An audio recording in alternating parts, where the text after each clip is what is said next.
নমস্কাৰ সকলোকে মোৰ চেনেলটোলৈ স্বাগতম জনাইছোঁ। আজি গাজৰৰ হালৱাৰ ৰেচিপি এটা লৈ আহিছোঁ।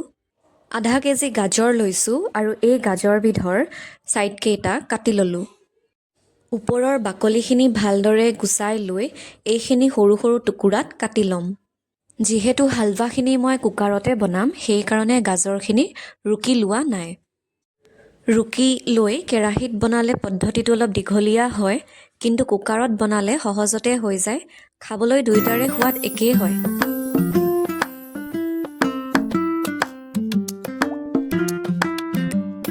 গাজৰখিনি কটা হোৱাৰ পাছত কুকাৰটো গৰম কৰি লৈ তাত 2 চামুচ ঘিউ দিছোঁ আৰু কাটি লোৱা ড্ৰাই ফ্ৰুটছখিনি অলপ ভাজি লৈছোঁ।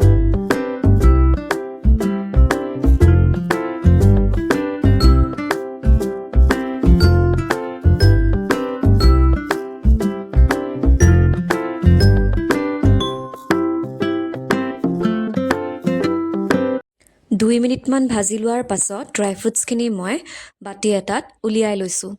এতিয়া সেই একেখিনি ঘিউতে 2টা ইলাচি দি গোটেই গাজৰখিনি ঢালি দিছোঁ।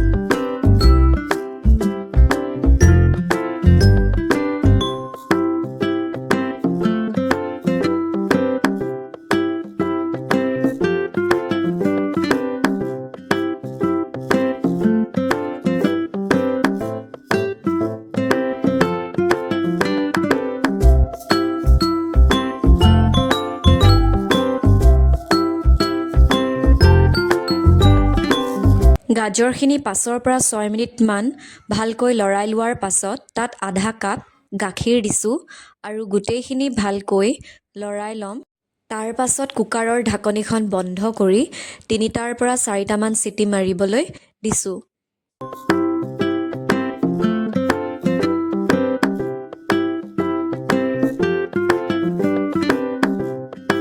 ঠাণ্ডা হোৱাৰ পাছত কুকাৰৰ ঢাকনিখন খুলি লৈ এটা খুন্দনাৰে গোটেই গাজৰখিনি পিটিকি ল'ম। এই ক্ষেত্ৰত আলু পিটিকিবলৈ ব্যৱহাৰ কৰা মেছাৰ থাকিলে ভাল হয়। যিহেতু মোৰ ওচৰত মেছাৰ নাই, সেইবাবে মই এইটোৱে ব্যৱহাৰ কৰিছোঁ। বা গাজৰখিনি ঠাণ্ডা কৰি লৈ মিক্সিত মাৰি দিলেও একেই হ'ব। গোটেইখিনি ভালকৈ পিটিকি লোৱাৰ পাছত তাত আধা কাপ চেনি দি ভালকৈ মিক্স কৰি ল'ম। গেছৰ ফ্লেমটো মিডিয়ামতে ৰাখিছোঁ।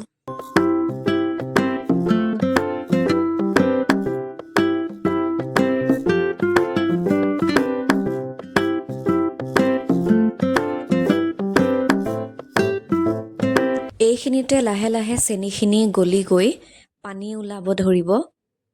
চেনিৰ লগত ভালকৈ ঘুলি যোৱাকৈ 7 মিনিটমান ল' টু মিডিয়াম ফ্লেমত ভালদৰে লৰাই থাকিম।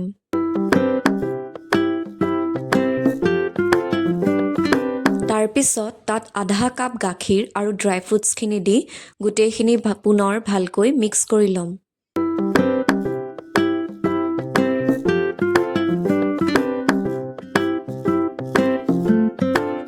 আধা চামুচ ঘিউ দিছোঁ।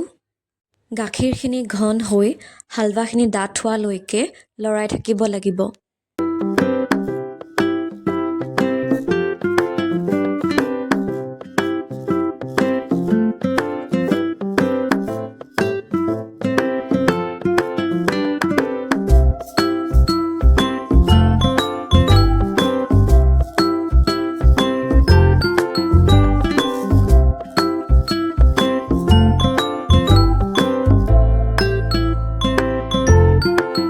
এয়া গাখীৰখিনি লাহে লাহে শুহি গৈছে আৰু যাতে হালৱাখিনি তলত নালাগে তাৰ কাৰণে কণ্টিনিউ হেতাৰে লৰাই আছোঁ। 12ৰ পৰা 15 মিনিটমান সময় লৰাই থকাৰ পাছত এয়া হালৱাখিনি ৰেডি হৈ গ'ল। এইখিনি এতিয়া বাতি এটাত উলিয়াই লৈ ওপৰত ড্ৰাই ফ্ৰুটছেৰে সজাই তুলিছোঁ। ভিডিঅ'টো ভাল লাগিলে লাইক, শ্বেয়াৰ আৰু চেনেলটো ছাবস্ক্ৰাইব কৰিব।